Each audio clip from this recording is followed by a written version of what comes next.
Hello student, आज मैं आप लोग के साथ इनकम एंड एक्सपेंडिचर अकाउंट को डिस्कस करूंगी।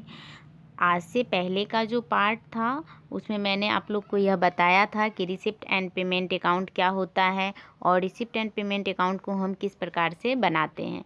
तो चलिए आज हम यह जानेंगे कि इनकम एंड एक्सपेंडिचर अकाउंट क्या होता है और इसके बनाने के कौन कौन से नियम हैं और इनकम एक्सपेंडिचर अकाउंट को किस तरह से बनाया जाता है। तो चलिए हम स्टार्ट करते हैं आज की क्लास। आज हम यह जानेंगे कि इनकम एंड एक्सपेंडिचर अकाउंट क्या होता है। तो इनकम एंड एक्सपेंडिचर अकाउंट एक नॉमिनल अकाउंट है जो कि गैर व्यापारिक संस्थाओं या संगठनों के द्वारा तैयार किया जाता है। जो हमारा इनकम एंड एक्सपेंडिचर अकाउंट होता है वह गैर व्यापारिक संस्थाओं या संगठन के द्वारा तैयार किया जाता है। कहने का यह मतलब यह है कि जो हमारे वैसे संस्थान जिनका उद्देश्य लाभ कमाना नहीं होता है बल्कि ऐसे संस्थान जिनका उद्देश्य समाज सेवा करना होता है, वैसे संस्थान अपने पास इनकम एंड एक्सपेंडिचर अकाउंट को रखती है। आय व्यय खाता गैर व्यापारिक संगठनों के किसी निश्चित अवधि की आय एवं व्यय का सारांश होता है।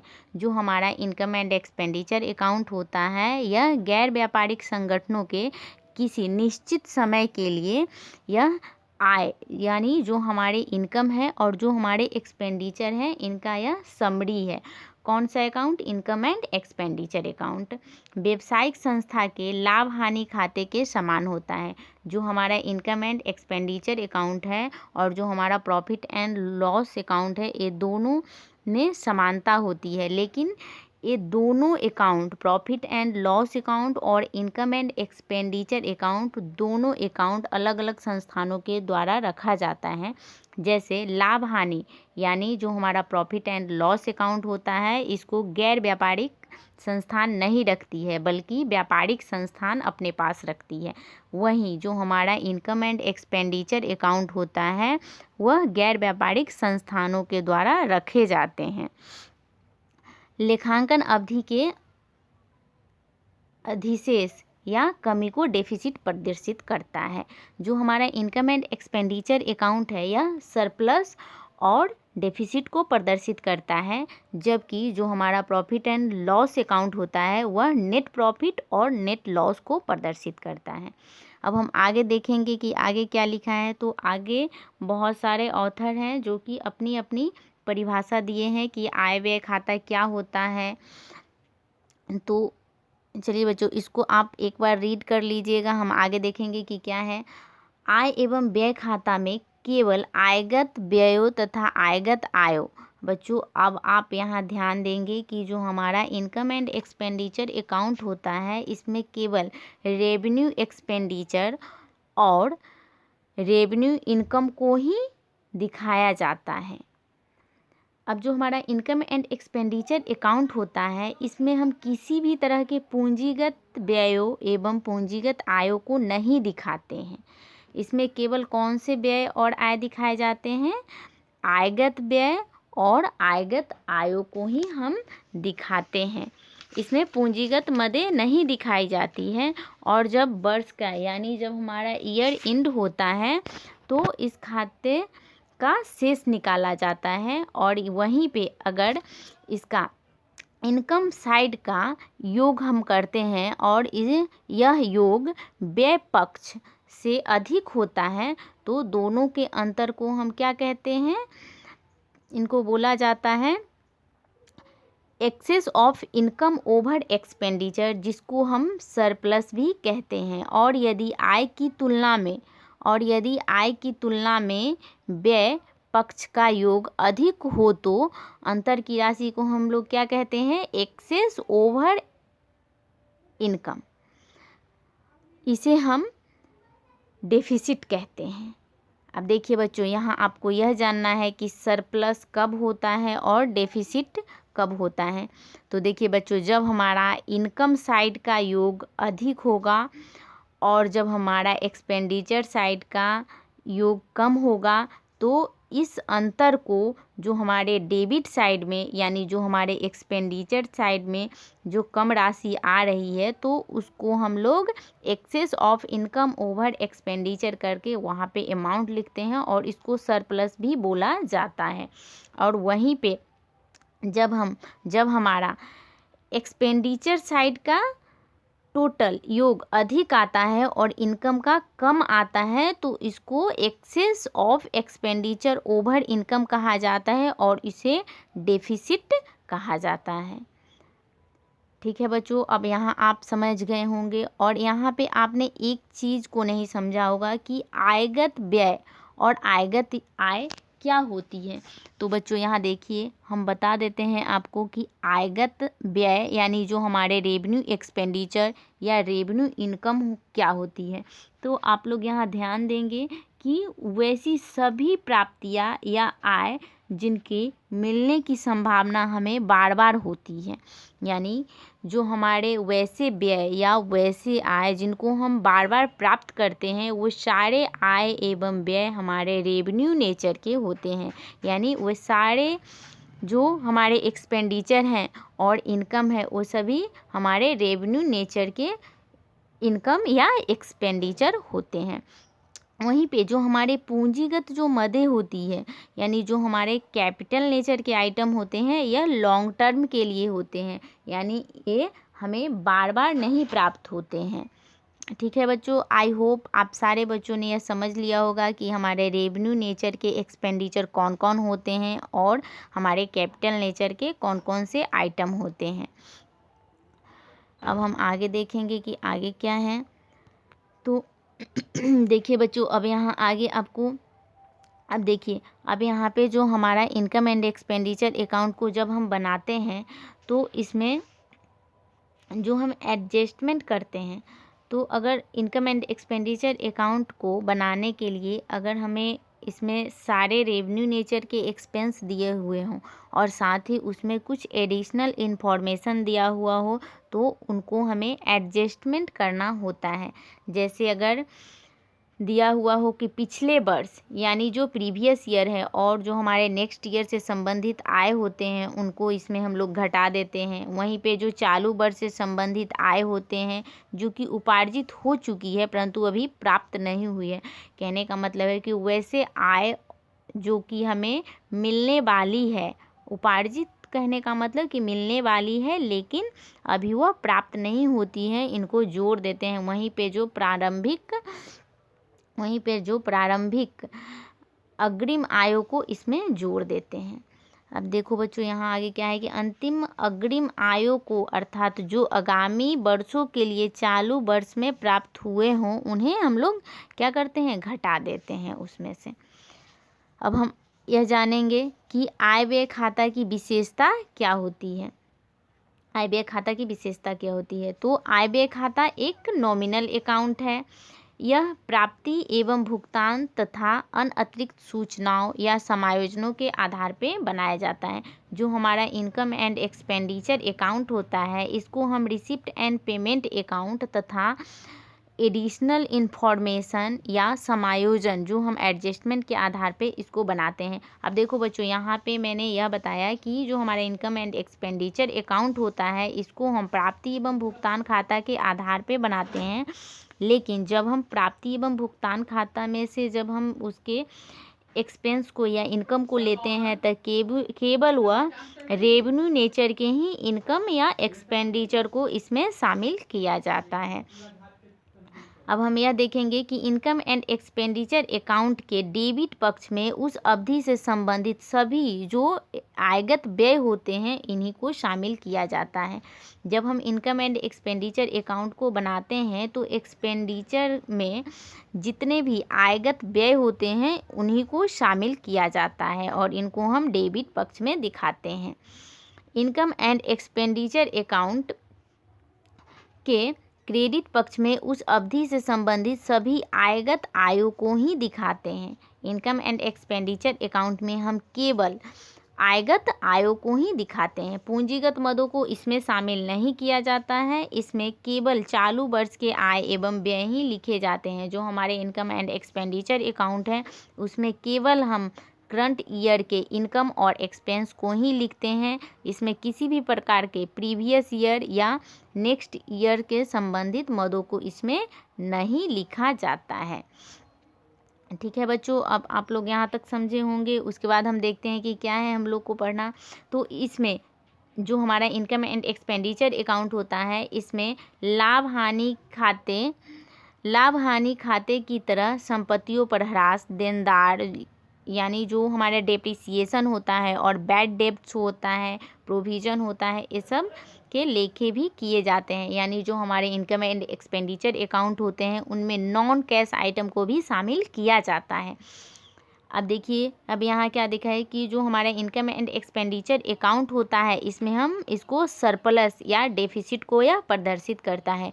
जो हमारा इनकम एंड एक्सपेंडिचर अकाउंट है यह किस चीज़ को प्रदर्शित करता है? यह सरप्लस को या डेफिसिट यानी कमी को या अधिशेष को यह प्रदर्शित करता है। चलिए बच्चों, हम आगे देखेंगे कि क्या है। अब देखिए बच्चों, मैंने आप लोग को बताया था कि रिसिप्ट एंड पेमेंट अकाउंट क्या होता है और इनकम एंड एक्सपेंडिचर अकाउंट क्या होता है। तो जो हमारा रिसिप्ट एंड पेमेंट अकाउंट है मैंने इसको भी डिस्कस किया था, और जो हमारा आय व्यय खाता है इसको भी मैंने डिस्कस किया था। तो अब हम इन दोनों में अंतर को जानेंगे। तो जो हमारा रिसिप्ट एंड पेमेंट अकाउंट है वह एक किस प्रकार का अकाउंट है? रियल अकाउंट है। वहीं पे जो हमारा इनकम एंड एक्सपेंडिचर अकाउंट है वह एक नॉमिनल अकाउंट है। जो रिसिप्ट एंड पेमेंट अकाउंट होता है इसमें सभी जो ट्रांजैक्शन होते हैं वह कैश बेसिस के आधार पे किए जाते हैं। यानी जो नकद लेन देन होते हैं उसी को रिसिप्ट एंड पेमेंट अकाउंट में शामिल किया जाता है। वहीं पे आय व्यय खाते में गैर व्यापारिक संस्थाओं के रेवेन्यू खाता है जो लाभ हानि खाते की तरह काम करते हैं। और वहीं पर जो प्राप्ति एवं भुगतान खाता है यह रोकड़ खाते की तरह काम करता है। प्राप्ति एवं भुगतान खाता कैश इन हैंड या कैश एट बैंक के ओपनिंग बैलेंस से प्रारंभ होता है। वहीं पे जो हमारा इनकम एंड एक्सपेंडिचर अकाउंट होता है यह किसी भी प्रारंभिक शेष से प्रारंभ नहीं होता है, प्रत्येक अवधि के लिए नए सिरे से बनाया जाता है। ठीक है बच्चों, अब आप लोग यहाँ तक समझे होंगे। उसके बाद हम देखते हैं कि क्या है। देखिए बच्चों, यहाँ क्या है कि जो हमारा रिसिप्ट एंड पेमेंट अकाउंट होता है इस खाते में डेबिट पक्ष में सभी प्राप्तियों को दिखाया जाता है। अब देखिए बच्चों, यहाँ पे जो हमारा रिसिप्ट एंड पेमेंट अकाउंट होता है उसमें हम सभी तरह के, चाहे वह आयगत हो चाहे वह पूंजीगत हो, सभी तरह के प्राप्तियों को हम इसमें दिखाते हैं। वहीं पे जो हमारा इनकम एंड एक्सपेंडिचर अकाउंट होता है इसके डेबिट पक्ष में सभी रेवेन्यू एक्सपेंडिचर एवं रेवेन्यू लॉसेज को शामिल करते हैं। यानी जो हमारे आयगत खर्चे होते हैं और जो हानि होते हैं इसी को इसमें लिखा जाता है। वहीं पे जो रिसिप्ट एंड पेमेंट अकाउंट होता है इसके क्रेडिट पक्ष में भुगतान को दिखाया जाता है, जबकि इनकम एंड एक्सपेंडिचर अकाउंट में क्रेडिट पक्ष में आयों एवं लाभों को दिखाया जाता है। इसमें पूंजी यानी जो रिसिप्ट एंड पेमेंट अकाउंट होता है इसमें पूंजी एवं रेवेन्यू दोनों प्रकार की मदों को दिखाया जाता है, जैसा कि मैंने बताया था। वहीं पे इनकम एंड एक्सपेंडिचर अकाउंट में सिर्फ आयगत मदें ही दिखाई जाती हैं। अब देखेंगे कि रिसिप्ट एंड पेमेंट अकाउंट में चालू वर्ष में किया हुआ नगद व्यय वह इस वर्ष का हो, पिछले वर्ष का हो, अगले वर्ष का हो, इस खाते में लिखा जाता है। अब देखो बच्चों, यहाँ पे क्या है कि जो हमारा चालू वर्ष का जो जब हम रिसिप्ट एंड पेमेंट अकाउंट बनाते हैं तो उसमें चालू वर्ष में किया हुआ जितने भी हमारे कैश एक्सपेंस होते हैं, चाहे वह पिछले वर्ष का हो चाहे वह अगले वर्ष का हो, इसमें शामिल किया जाता है। लेकिन जब हम इनकम एंड एक्सपेंडिचर अकाउंट को बनाते हैं तो इसमें केवल जो हमारे करंट ईयर के जो हमारे रेवेन्यू नेचर के जो एक्सपेंस होते हैं इसी को इसमें शामिल किया जाता है, चाहे वो उनका नकद भुगतान हुआ हो या नहीं हुआ हो। लेकिन रिसिप्ट एंड पेमेंट अकाउंट में केवल हम लोग नकद जो हमारे कैश पेमेंट होते हैं इसी को शामिल किया जाता है। अब देखिए, अब रिसिप्ट एंड पेमेंट अकाउंट में चालू वर्ष से प्राप्त नगद आय चाहे किसी वर्ष से हो इसमें लिखी जाती है। वहीं पे जो हमारा आय एवं व्यय खाता होता है उसमें केवल आयगत आय ही लिखी जाती है, चाहे वह प्राप्त हुई हो या नहीं। रिसिप्ट एंड पेमेंट अकाउंट में सिर्फ नगद मदें ही लिखी जाती है, अदद मदों को नहीं लिखा जाता है, जबकि इनकम एंड एक्सपेंडिचर अकाउंट में अदद व्ययों को जोड़ कर लिखा जाता है। अब देखिए बच्चों, यहाँ आपको यह जानना ज़रूरी है कि जब हम इनकम एंड एक्सपेंडिचर अकाउंट बनाते हैं तो हमारे जितने भी कैश एक्सपेंस होते हैं उनमें हम अदद व्ययों को यानी आउटस्टैंडिंग एक्सपेंसेस को हम लोग क्या कर देते हैं, ऐड कर देते हैं और उनको लिखते हैं। साथ ही अब यहाँ देखेंगे कि रिसिप्ट एंड पेमेंट अकाउंट में उपार्जित एवं पूर्वदत्त मदों का कोई मतलब नहीं होता है, इसमें सिर्फ नकद मदें ही लिखी जाती हैं, जबकि इनकम एंड एक्सपेंडिचर अकाउंट में उपार्जित अनुपार्जित सभी तरह के व्ययों को दिखाया जाता है। जो रिसिप्ट एंड पेमेंट अकाउंट होता है इसमें नॉन कैश आइटम को नहीं शामिल किया जाता है, जैसे डिप्रिसिएशन, बैड डेब्ट इत्यादि को इसमें शामिल नहीं किया जाता है। वहीं पे जो हमारा इनकम एंड एक्सपेंडिचर अकाउंट होता है वह नॉन कैश आइटम को भी शामिल करती है, जैसे डिप्रिसिएशन, बैड डेब्ट इत्यादि का भी वह लेखा करती है। जो हमारा रिसिप्ट एंड पेमेंट अकाउंट होता है वह गत वर्ष की आय को इस वर्ष से प्राप्त होती है या गत वर्ष के खर्चे को इस वर्ष चुकाए जाते हैं, इस खाते में दिखाए जाते हैं। वहीं पे जो हमारा इनकम एंड एक्सपेंडिचर अकाउंट होता है उसमें गत वर्ष के आयों को तो बिल्कुल भी नहीं लिखा जाता है।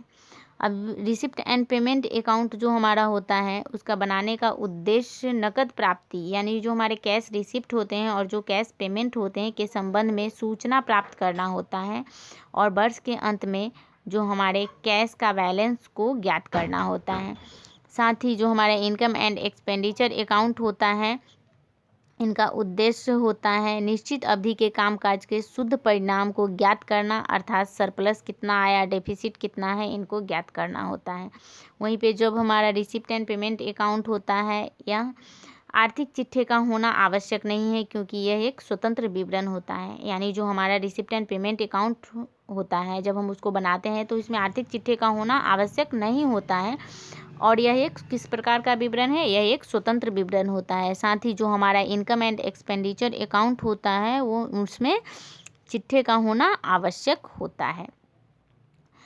अब देखिए, अब यहाँ दिया हुआ है कि जो हमारा रिसिप्ट एंड पेमेंट अकाउंट होता है इस खाते के अंत में रोकड़ शेष निकाला जाता है। जो हमारा कैश का बैलेंस होता है वो इसमें निकाला जाता है। साधारणतः इस खाते के डेबिट शेष होता है, यानी जो हमारा रिसिप्ट एंड पेमेंट अकाउंट होता है इसका कौन सा शेष होता है, इनका डेबिट शेष होता है। इस रोकड़ शेष को अगले लेखांकन वर्ष में लिखा जाता है। जैसे कि जब हम रिसिप्ट एंड पेमेंट अकाउंट बनाते हैं तो इसमें जो हमारा कैश का बैलेंस होता है उसको हम टू बैलेंस CD या फिर बाय बैलेंस CD करके इसमें उसको अगले वर्ष में हम ट्रांसफ़र कर देते हैं। वहीं पे जब हम इनकम एंड एक्सपेंडिचर अकाउंट बनाते हैं तो उसमें जो हमारा सरप्लस या डेफिसिट आता है इसको लेखांकन वर्ष में नहीं ले जाया जाता है, बल्कि जो हमारा कैपिटल फंड होता है उसी में आय की अधिकता को यानी जो सरप्लस होता है इसको जोड़ते हैं और व्यय की अधिकता को उसमें से क्या करते हैं, घटा देते हैं। आई होप बच्चों आप लोगों ने समझा होगा कि रिसिप्ट एंड पेमेंट अकाउंट और इनकम एंड एक्सपेंडिचर अकाउंट में क्या अंतर है। चलो अब हम देखते हैं कि जो हमारा इनकम एंड एक्सपेंडिचर अकाउंट है और जो हमारा प्रॉफिट एंड लॉस अकाउंट है इन दोनों में क्या अंतर है। तो अब हम जानेंगे कि इनकम एंड एक्सपेंडिचर अकाउंट और लाभ हानि जो खाता है ये दोनों किस तरह से एक दूसरे से भिन्न है। तो मैंने आपको यह बताया ही था कि जो हमारे इनकम एंड एक्सपेंडिचर अकाउंट है यह व्यापारिक संस्थान के द्वारा तैयार किया जाता है। जो हमारे गैर व्यापारिक संस्थान होते हैं उनके द्वारा कौन सा अकाउंट तैयार किया जाता है, आय व्यय खाता। देखिए बच्चों, एक बार हम इसको फिर से समझ लेते हैं कि जो हमारा आय व्यय खाता होता है वह गैर व्यापारिक संस्थान के द्वारा तैयार किया जाता है।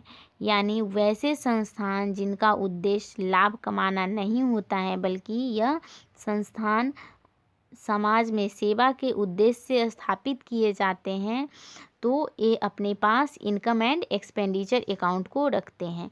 वहीं पे जो व्यापारिक संस्थान होते हैं वो अपने पास लाभ हानि खाते को रखते हैं। अब देखिए जो आय व्यय खाता होता है इसका उद्देश्य एक निश्चित अवधि के लिए सरप्लस या कमी ज्ञात करना होता है। वहीं पे जो हमारा प्रॉफिट एंड लॉस अकाउंट होता है या नेट प्रॉफिट और नेट लॉस को ज्ञात करता है। आय व्यय खाता में क्रेडिट शेष को व्यय पर आय की अधिकता यानी सरप्लस और डेबिट शेष को व्यय का आय पर यानी डेफिसिट कहते हैं। वहीं पे जो प्रॉफिट एंड लॉस अकाउंट होता है इस खाते में जो हमारा क्रेडिट शेष होता है उसको नेट प्रॉफिट और जो हमारा डेबिट शेष होता है उसको नेट लॉस हम लोग कहते हैं।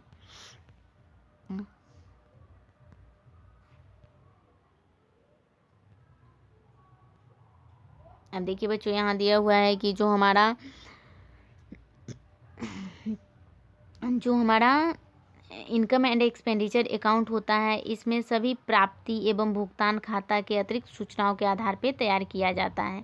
यानी जब हम इनकम एंड एक्सपेंडिचर अकाउंट को बनाते हैं तो रिसिप्ट एंड पेमेंट अकाउंट के अतिरिक्त हमारे पास जो एडिशनल इन्फॉर्मेशन होते हैं इनको भी ध्यान में रखकर हम लोग इनकम एंड एक्सपेंडिचर अकाउंट को तैयार करते हैं। वहीं पर जब हम प्रॉफिट एंड लॉस अकाउंट बनाते हैं तो यह किसके आधार पर बनाया जाता है? यह तलपट के आधार पर बनाया जाता है। इनकम एंड एक्सपेंडिचर अकाउंट में सदस्यों द्वारा अधिशेष का आहरण नहीं किया जा सकता है, जबकि लाभ हानि खाता में संस्था के स्वामी शुद्ध लाभ की राशि निकाल सकते हैं। लेकिन जब हम इनकम एंड एक्सपेंडिचर अकाउंट में सरप्लस भी आता है तो इसका जो मालिक होता है वह इसको नहीं निकाल सकता है। ठीक है बच्चों, अब हम यह जानेंगे कि हम इनकम एंड एक्सपेंडिचर अकाउंट को किस तरह से बनाते हैं। तो चलिए हम देखते हैं कि जो हमारा प्राप्ति एवं भुगतान खाते से आय व्यय खाते तैयार करने के निम्न चरण हैं। अब देखिए इसमें कौन कौन से स्टेप होते हैं। तो जो हमारा आय व्यय खाता होता है इसमें बहुत सारे आइटम होते हैं, लेकिन वैसे सारे आइटम जो कि कैपिटल नेचर के हैं वह इसमें शामिल नहीं किए जाते हैं। जैसे कि हमारे कैपिटल नेचर के आइटम हो गए कौन कौन, जैसे प्रारंभिक रोकड़ शेष, अंतिम रोकड़ शेष, पूंजीगत प्राप्तियाँ जिसमें कि ये सभी आ जाएंगे, दान, अंतिम चिट्ठे का दायित्व, आजीवन सदस्यता शुल्क, ये सारे हमारे कैपिटल नेचर के इनकम है तो ये सारे को इसमें शामिल नहीं किया जाएगा। साथ ही जो हमारे संचय कोष हैं, साथ ही जो हमारे सेल ऑन फिक्स एसेट्स है, पूंजीगत भुगतान है, जैसे संपत्ति, ये सारे को इसमें शामिल नहीं किया जाएगा। इन्वेस्टमेंट, ये सारे हमारे कैपिटल नेचर के इनकम या एक्सपेंस है तो इनको इसमें शामिल नहीं किया जाएगा। इनकम एंड एक्सपेंडिचर अकाउंट में केवल हम आयगत आयों और व्ययों को ही शामिल करते हैं। ठीक है, आप लोग ये बात अच्छे से ध्यान रखेंगे कि इनकम एंड एक्सपेंडिचर अकाउंट में किसी भी तरह के पूंजीगत आयों और व्ययों को शामिल नहीं किया जाता है। अब देखिए बच्चों हम आगे देखते हैं कि इसका सेकेंड स्टेप क्या है। ये तो फर्स्ट स्टेप हो गया, अब देखते हैं हम लोग सेकेंड स्टेप क्या है। तो अब देखिए सेकेंड स्टेप में दिया हुआ है आप लोगों को कि आयगत प्राप्तियाँ, जैसे कि आयगत प्राप्तियाँ यानी रेवेन्यू रिसिप्ट को हम लोग इनकम एंड एक्सपेंडिचर अकाउंट में शामिल करते हैं। जैसे इसमें सब्सक्रिप्शन हो गया, किराया हो गया, ब्याज हो गया, ये सारे हमारे किस नेचर के हैं? रेवेन्यू नेचर के इनकम है। तो इनको हम क्रेडिट साइड में, इनकम एंड एक्सपेंडिचर के क्रेडिट साइड में दिखाएंगे। अब देखिए बच्चों यहाँ दिया हुआ है कि अगर हमारे अंतिम अदद चंदा दिया हुआ हो तो इनको हम लोग इनकम एंड एक्सपेंडिचर अकाउंट के जो सब्सक्रिप्शन की राशि है उसमें क्या करेंगे? जोड़ देंगे यानी प्लस कर देंगे। और जो हमारे प्रारंभिक अदद चंदा को हम लोग क्या करेंगे? उसमें से जो हमारे इनकम है उसमें से इसको घटा देंगे। कहने का मतलब यहाँ है कि बच्चों अगर आपके सामने अगर चंदे की राशि दी हुई हो तो यह इनकम एंड एक्सपेंडिचर अकाउंट में रेवेन्यू नेचर क्या है? इनकम है, जिसको हम लोग इनकम एंड एक्सपेंडिचर में क्रेडिट साइड में दिखाएंगे। और साथ ही उस क्वेश्चन में उसके साथ कुछ एडिशनल इन्फॉर्मेशन दिया हुआ हो, जैसे अंतिम चंदा, प्रारंभिक अदद चंदा, अंतिम अग्रिम चंदा, प्रारंभिक अग्रिम या पूर्वदत्त चंदा दिया हुआ हो तो इसको एडजस्टमेंट करना पड़ता है। तो इसको हम लोग चंदे की राशि में जोड़ घटाकर इसको एडजस्ट कर लेंगे। अगर अंतिम अदद चंदा हो तो इसको चंदा में जोड़ देंगे, प्रारंभिक अदद चंदा हो उसको घटा देंगे, अंतिम अग्रिम या पूर्वदत्त चंदा हो तो उसको घटाकर लिखेंगे। साथ ही अगर प्रारंभिक पूर्वदत्त चंदा हो तो इसको चंदा में हम लोग क्या करेंगे, जोड़ देंगे। ठीक है बच्चों, अब यहाँ देखेंगे कि तीसरा स्टेप क्या है। तो तीसरा स्टेप में है कि आयगत भुगतान या व्यय को ज्ञात कैसे करते हैं हम लोग। अब देखिए बच्चों, जैसे अब तो यहाँ आय की बात हो गई कि हमारे सब्सक्रिप्शन का राशि इनकम एंड एक्सपेंडिचर अकाउंट का क्या है, एक तरह से रेवेन्यू नेचर का इनकम होता है। अब हम व्यय को देखेंगे कि हमारे आयगत व्यय क्या हैं, जैसे कि सैलरी हो गया, किराया हो गया, ये सब हमारे आय व्यय खाते में किस पक्ष में लिखाएंगे हम लोग, डेबिट साइड में लिखेंगे। और साथ ही अगर इसके साथ हमारे क्वेश्चन में सैलरी दिया हुआ, रेंट दिया हुआ हो और इससे जुड़ा हुआ हो, कोई भी एडिशनल इन्फॉर्मेशन दिया हुआ हो, तो हम लोग उसको एडजस्ट करेंगे। जैसे कि अगर क्वेश्चन में सैलरी दिया हुआ हो तो उसको क्या अंतिम अदत्त व्यय दिया हुआ हो तो उसको क्या करेंगे, जोड़ देंगे। प्रारंभिक अदत्त व्यय दिया हुआ हो तो उसको घटा देंगे। अंतिम पूर्वदत्त व्यय दिया हुआ हो तो उसको माइनस कर देंगे। प्रारंभिक पूर्वदत्त व्यय दिया हुआ हो तो उसको क्या करेंगे, जोड़ देंगे। तो साथ ही हम यह भी देखेंगे कि जो हमारे रेवेन्यू नेचर के एक्सपेंस जो दिया हुआ है या जो इनकम दिया हुआ है उसके साथ कोई अगर उससे जुड़ा हुआ जो एडिशनल इन्फॉर्मेशन है दिया हुआ, तो हम ध्यान से क्वेश्चन को बनाते समय उसको उसमें एडजस्ट करेंगे। यानी जो जोड़ घटाव जो नियम है उसके अंतर्गत उसको हम लोग एडजस्टमेंट भी कर लेंगे। ठीक है, उसके बाद हम देखेंगे कि जो हमारे गैर रोकड़ मद होते हैं, यानी जो हमारे नॉन कैश आइटम होते हैं, जो हमारे नॉन कैश गैर रोकड़ मद को इंग्लिश में क्या कहा जाता है, non cash item. Non cash item, non cash item तो जो अतिरिक्त दी गई जानकारी को गैर रोकड़ मद, या जैसे कि गैर रोकड़ मद कौन कौन हो जाएंगे, जैसे depreciation, bad debts, sale on assets, loss from sale on assets, ये सब हमारे गैर रोकड़ मद है। तो इनको जब हम इनकम एंड एक्सपेंडिचर अकाउंट बनाएंगे तो इनको हम लोग डेबिट साइड में दिखाएंगे। अब देखिए बच्चों, इनकम एंड एक्सपेंडिचर अकाउंट में मैंने आपको बताया था कि नॉन कैश आइटम को भी इसमें शामिल किया जाता है। तो ये सारे जो हमारे डेप्रिसिएशन हो गए, बैड डेब्ट्स हो गए, loss on sale of assets हो गए, तो ये सारे हमारे नॉन कैश आइटम है और इनको हम इनकम एंड एक्सपेंडिचर बनाते समय इनको हम डेबिट साइड में इनको दिखाएंगे। वहीं पे जो हमारे सामग्री की लागत है इनको आय व्यय खाते के डेबिट में लिखेंगे। जब हम इनकम एंड एक्सपेंडिचर अकाउंट बनाएंगे तो जो हम जितनी भी हमारी प्रयुक्त सामग्री की लागत यानी कॉस्ट होती है, इनको हम इनकम एंड एक्सपेंडिचर अकाउंट के डेबिट साइड में दिखाएंगे। वहीं पे जो हमारा इनकम एंड एक्सपेंडिचर अकाउंट होता है इसमें अधिक और कमी का क्या काम होता है, तो जो अंत में आय एवं व्यय खाते के क्रेडिट पक्ष में तथा डेबिट पक्ष का अंतर ज्ञात करना होता है। जब हम इनकम एंड एक्सपेंडिचर अकाउंट बनाते हैं तो हम लोग सबसे पहले डेबिट साइड का और क्रेडिट साइड का टोटल कर लेते हैं और इसको अंतर ज्ञात करते हैं कि उनके बीच किसका डिफरेंस है, कौन सा पक्ष अधिक है, कौन सा पक्ष कम है। यदि इनकम एंड एक्सपेंडिचर अकाउंट के क्रेडिट पक्ष का योग अधिक आ जाए और डेबिट पक्ष के योग से अधिक हो तो यह व्यय पर आय की अधिकता यानी सरप्लस को दिखलाएगा। साथ ही अगर इसके विपरीत तरीके से आ जाए तो यह आय से व्यय पर अधिक हो तो इस राशि को हम लोग क्या कहेंगे, डेफिसिट कहेंगे। ठीक है बच्चों, अब आप लोग यहाँ तक समझ गए होंगे। चलिए अब हम आगे देखते हैं कि आगे क्या है आप लोग को। तो सबसे पहले हम यहाँ देखेंगे कि इनकम एंड एक्सपेंडिचर अकाउंट का फॉर्मेट किस तरह का है।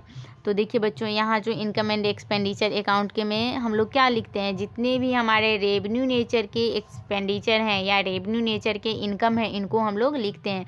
तो सबसे पहले हम यहाँ यह देखेंगे कि इसमें क्या लिखा जाता है। सबसे पहले हम लेंगे कि रेवेन्यू इनकम कौन कौन से हैं, जैसे सब्सक्रिप्शन यानी चंदा, और इसमें जो outstanding at the end of this year है इसको क्या करते हैं हम लोग ऐड करते हैं। वहीं पे जो हमारे आउटस्टैंडिंग इन द बिगिनिंग जो हमारे अमाउंट दिया हुआ रहेगा उसको लेस कर देंगे। साथ ही अगर एडवांस में लास्ट ईयर का सब्सक्रिप्शन दिया हुआ है तो इसको ऐड कर देंगे। और वहीं पे अगर एडवांस में जो हमारे प्रीवियस ईयर का अगर सब्सक्रिप्शन का राशि दिया हुआ हो तो इसको लेस कर देंगे। कहने का मतलब है जो सब्सक्रिप्शन का अमाउंट होता है वह एक तरह से हमारे लिए क्या है, रेवेन्यू नेचर का इनकम है। तो इनको हम इनकम एंड एक्सपेंडिचर बनाते समय इनकम साइड में इनको दिखाते हैं, और साथ ही इससे जुड़े हुए कोई अतिरिक्त सूचनाएं दी हुई हो तो इनको हम लोग एडजस्ट करते हैं। वहीं पे हम देखेंगे कि जो हमारा लॉकर रेंट है यह भी रेवेन्यू नेचर का होता है इनकम। साथ ही जो हमारे इनकम फ्रॉम लेक्चरर हैं और जो हमारे इनकम फ्रॉम, अब देखिए इंटरेस्ट ऑन इन्वेस्टमेंट, ये भी किस तरह का रेवेन्यू है, ये सारे रेवेन्यू नेचर के हैं। Dividend share, general donation, by sale support, ये सारे entrance fee, charity, profit on sale of assets, ये सारे हमारे रेवेन्यू नेचर के क्या हैं, इनकम है। ठीक है बच्चों, ये सारे एडमिशन फी, मेंबर फीस, सीप, ये सब हमारे रेवेन्यू नेचर के इनकम है। ठीक है बच्चों, अब हम देखेंगे कि हमारे एक्सपेंडिचर जो कि रेवेन्यू नेचर के हैं वह कौन कौन से हैं। तो देखिए बच्चों, यहाँ पे आप लोग को दिया हुआ है कि जो हमारे रेवेन्यू नेचर के हमारे एक्सपेंडिचर कौन कौन से हैं। तो जैसे इंश्योरेंस हो गया, तो ये भी क्या है, हमारे लिए एक्सपेंडिचर हैं और किस नेचर के हैं, रेवेन्यू नेचर के हैं। तो इसमें अगर इंश्योरेंस प्रीमियम की राशि दिया हुआ हो तो यह तो स्पष्ट है कि यह रेवेन्यू नेचर के क्या है, एक्सपेंडिचर हैं। अगर इनके साथ कुछ एडिशनल इन्फॉर्मेशन भी दिया हुआ हो तो हम लोग क्या करेंगे, इसका एडजस्टमेंट करेंगे। जैसे अगर prepaid in the previous year है तो इसको ऐड कर देंगे, अगर यह राशि है तो इसको ऐड कर देंगे। साथ ही अगर प्रीपेड दिस ईयर है यानी लास्ट ईयर का है तो इसको लेस कर देंगे। ठीक है बच्चों, अब यहाँ देखेंगे कि सैलरी में अगर कुछ एडिशनल सैलरी भी हमारा क्या है, रेवेन्यू नेचर का एक्सपेंडिचर है। तो इसमें अगर आउटस्टैंडिंग सैलरी है तो इसको ऐड कर देंगे, आउटस्टैंडिंग अगर लास्ट ईयर का है तो इसको लेस कर देंगे। अगर इसमें एडवांस पेड है अगर सैलरी में तो इसको ऐड करेंगे। अगर लेस करना है तो advance paid in current year का सैलरी है तो इसको लेस कर देंगे। ठीक है बच्चों, अब हम आगे देखते हैं कि जो हमारे रेवेन्यू नेचर के कौन